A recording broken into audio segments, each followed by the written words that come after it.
আমরা যদি পাঠ্য করি তাহলে অনেক কিছু হতে পারে। জিনিস যদি বিশ্লেষণ করে এক এক করে দেখি, যদি আমাদের যে সম্পদ আছে, যে অবস্থায় আমরা আছি, রিপিটেশন, বারবার রিপিট করা, তাহলে আমরা যদি একই জিনিস বারবার রিপিট করতে পারি তাহলে কিন্তু গেঁথে যায় কিনা। সেই জন্য যারা শিক্ষাবিদ তারা গবেষণা করে বলেছে যে ধরেন শিক্ষার্থী আমরা ওই ক্লাসে ধরেন সবকিছু আমরা বইয়ের জিনিসগুলো যদি হয় আমরা লিখে রাখতে পারতাম, ঝুলিয়ে রাখতে পারতাম, দড়ি দিয়ে তো ঝুলাই রাখা যায় তাই না? তাহলে ডাইনে বাইরে তাকালে ওটা চোখে পড়তো না? কিছু জিনিস আছে কিন্তু একেবারে মনে রাখতে হয় ফর্মুলার মতো, তাই না? বলা হয় সামথিং অ্যাবাউট অল আর অল অ্যাবাউট সামথিং। কিছু সম্পর্কে সবকিছু জানতে হয় আর সবকিছু সম্পর্কে কিছু কিছু ওই বইয়ে যা আছে। তা আমরা যদি টানিয়ে রাখতে পারতাম, আমাদের এই সম্পদের ভিতরে একটা দড়িতে একটা কাগজ দিয়ে টানিয়ে রাখা খুব কঠিন কি মনে করেন? সম্ভব কিনা? বেশি টাকা লাগে। আর যদি স্কুলের টাকা না খরচ করি, এক এক ছাত্রকে এক এক দিন বলি বা এক সপ্তাহে বলি যে একটা লিখে তুমি এই জিনিস আনবা, তারপরে সাজানোর সময় যদি সুন্দর করে সাজাই চ্যাপ্টার ওয়াইজ, তাহলে তাকালে বসলে রাত দিন চোখে পড়বে যেদিকে তাকায়। তখন এর থেকে আর বাইরে যাওয়ার কোন সুযোগ আছে? কারণ হচ্ছে ইন্টারাকশন। তাহলে ওই যে ক্লাসে যদি ইন্টারাকশন হয়, ইন্টারাকশন হলে তখন কি আর ভুলবে? কখনো ভুলবে না, বারবার রিপিট হবে। আমাদের যা আছে এটা দিয়ে কিন্তু আমাদের কাজটা করতে পারি, ক্লাসরুম গুলোকে সাজাতে পারি কিনা? আপনি যদি উন্নত দেশে যান সব এরকম ভাবে সাজানো। দুই, আমি কিন্তু স্যারদেরকে বলছি না দেয়ালে লেখেন বা এটা টানান। স্যাররা যদি লেখেন তাহলে কাজ হবে না। যদি ছাত্রদের দিয়ে লেখানো হয় তাহলে ওর হাত, মন, চোখ সবকিছু কাজে লাগছে, তাই না? তাহলে আরো অনেকগুলো ইন্দ্রিয় একসাথে কাজ করছে, তাহলে লার্নিংটা হচ্ছে কিনা? বেশি হচ্ছে। এটা গেল দ্বিতীয় পয়েন্ট। তৃতীয় পয়েন্ট হচ্ছে নিজে যদি সৃষ্টি করা হয় তাহলে আনন্দ পান। আপনার ছাত্র একটা ডাক্তার, ইঞ্জিনিয়ার বা বিশেষ বা নেতা বা কোনো কিছু হলে আপনি আনন্দ পান কিনা? আপনি বলেন কিনা? প্রকাশ করেন কিনা? ওইটার কথা বেশি বলেন কিনা? বলেন না? তার মানে কি সৃষ্টির একটা আনন্দ আছে। ছাত্রদের যারা অল্প বয়স তাদেরও সৃষ্টির আনন্দ আছে। একটা জিনিস তৈরি করলে মারে এনে দেখায়, বাবারে এনে দেখায়, ছোট বাচ্চারা দেখায় না? তার মানে সৃষ্টির আনন্দ। একটা বাসুর যদি হয় সেখানে যদি সবাই ভিড় করে, বাচ্চা যদি হয় উলুধ্বনি দেয়, নাহলে আজান দেয় কিনা? দেয়। তাহলে সৃষ্টির আনন্দ আছে। ওই ছেলে বা ওই মেয়েটা যখন একটা জিনিস সৃষ্টি করলো, দেয়ালে তারটা টানালেন আজকে, তখন সে কিন্তু আনন্দ পাবে। সে একটা গর্ববোধ করবে। অন্যরা আকুলি বিকুলি করবে, আমারটা টানালে কেমন হতো। পরে সেও যখন দেবেন সেদিনও সে আনন্দ পাবে। তার মানে সৃষ্টির আনন্দ যখন পায় মনের ভিতর গেঁথে দেয়। আপনারা এই যে আরিচা ঘাট দিয়ে আসেন না, আরিচা ঘাট আগে কোথায় ছিল? আরিচায় ছিল না, এখন পাটুরিয়া। আমি ওখানে ইয়নো ছিলাম। তো আমি একদিন মোটরসাইকেলে এসে এই পাশে দেখলাম যে একদম কাছে দেখা যায়। তো আমার যে প্রিয় ছিল, তার সাথে দেখলাম। দেখার পরে কামরুল ইসলাম সিদ্দিকী ছিল না, তাহলে তখন আমি জুনিয়র বললাম, স্যার আপনার বাড়ি ওই পার, আমার বাড়ি ওই পার, একটা জিনিস দেখাবো একেবারে কাছে। তখন তো আমি ইনফ্লুয়েন্সিয়াল লোক না, বললাম আমি তো কাছে, আমাদের ওই পার কাছে, আপনি আমাকে সাহায্য করেন, এই ঘাটটা পাটুরিয়াতে ট্রান্সফার করবো। উনি বললেন আজকে ব্যস্ত, পরে আমি আরেকবার। তখন উনি 6-7 জন মন্ত্রী নিয়ে আসছিলেন। স্পেশাল জাহাজ একটা তৈরি করে রেখেছি, বিআইডব্লিউটি খাওয়া দাওয়া তৈরি করে রেখেছি, সব মন্ত্রী ওর ভিতরে ঢুকাইছি। ঢুকাই তারপরে এই পার দিয়ে পার না করে ওখান থেকে ঘোরাইয়ে, পার করতে নামাই দেওয়া যায় না, ওখান থেকে ঘোরাই দেখাইছি যে কয় মিনিট লাগে। হিসাব করেন, মাত্র 20 মিনিট লাগছিল সেদিন। আপনারা আসেন 2.5 ঘন্টা 3 ঘন্টায়, মাত্র 20 মিনিট লাগে আমাকে সাহায্য করে। তারপরে আমি লিখলাম এবং আজকে ঘাট এখানে আসছে। কত হাজার হাজার কোটি টাকা, কত হাজার ঘন্টা, কত কিছু সেভ হয়েছে না? সামান্য একটু প্রচেষ্টা নিলে কিন্তু সেভ করা সম্ভব। কোনো কঠিন কাজ না, অসম্ভব কাজ না। আপনারা এই ইফেক্টটা যদি নেন তাহলে কিন্তু সম্ভব।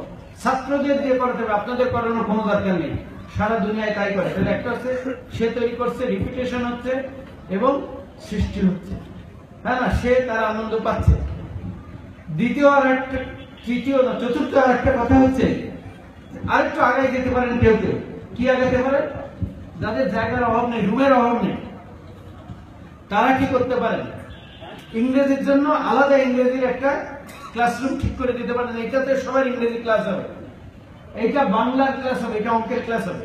তাহলে সকল ইংরেজির ওইটা যদি সাজান, সকল বাংলাটা যদি সাজান, সকল অঙ্কেরটা ওই রুমটা সাজান, কেমন হয়? তাই ভালো হয়। আর একটা লাভ হয়, আমরা আপনারা যদি সারাদিন বসে রাখি, মাথা ঝিমঝিম করে, ভালো লাগে না, ঘুম আসে, কিন্তু আসে না, তখন রক্ত চলাচল মাথায় করতে পারে না, ফ্লাশ করে ওর জিনিসপত্র বের করে নিয়ে কিডনি দিয়ে বের করে দিতে পারে না, তাহলে ঝিমঝিম করে অনেক জিনিস তৈরি হয় কন্টিনিউয়াস।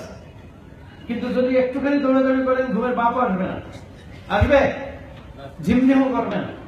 সেই জন্য অনেক দেশে করে, কিন্তু আজকাল আমেরিকায় গেলাম কয়েকদিন আগে, দেখলাম যে 2 কিলোমিটার হাঁটায় ঘুম বেড়ায়, সত্যি সত্যি স্কুল থেকে হাঁটায় নিয়ে আসে। তাহলে আমরা যদি একটা কাজ করতে পারতাম, বাংলা ক্লাস হয়ে যাওয়ার পরে ছেলেমেয়েরা হুড়মুড় করে বাংলা ইংরেজি ক্লাসে চলে গেল, ওই একটা ক্লাসের পরে একটু নড়াচড়া করলো, রক্ত চলাচল করলো, তখন সেটা কি হয়, মেমোরাইজ ভালো হয়, তাই বলে, গবেষণা আছে। এটা আমি আন্দাজে বলছি না, আমি পড়ে অন্য জায়গা থেকে বলছি, রিসার্চ থেকে বলছি। তাহলে আমরা যদি এটা করি, এটা কি খুব বেশি টাকা লাগে? অসম্ভব কাজ? অসম্ভব কাজ না। আমরা যেটা আছে সেটা দিয়ে অনেক উন্নতি করতে পারি। এটা গেল এক। 2 হচ্ছে, সবাই বকাঝকা দিয়ে গালিগালাজ করে যে প্রাইমারিতে পরীক্ষার সৃষ্টি হয়েছে, এবং কেউ হুজুগেও বলে। সবচেয়ে বড় জিনিস হচ্ছে, আপনি 1 ঘন্টা যদি পড়েন, তাহলে 50 ঘন্টা আপনাকে চিন্তা করতে হবে। চিন্তা না করলে কোনো কাজ হয় না। সেই সেরা শিক্ষক যে ছাত্রকে ঘামাই ফেলতে পারে, চিন্তা করাইতে পারে, চিন্তায় ফেলে দিতে পারে, যে মুখস্থ করাইতে পারে, যে শিখাতে পারে, সে ভালো শিক্ষক না। কিন্তু চিন্তায় ফেলে দিতে হবে।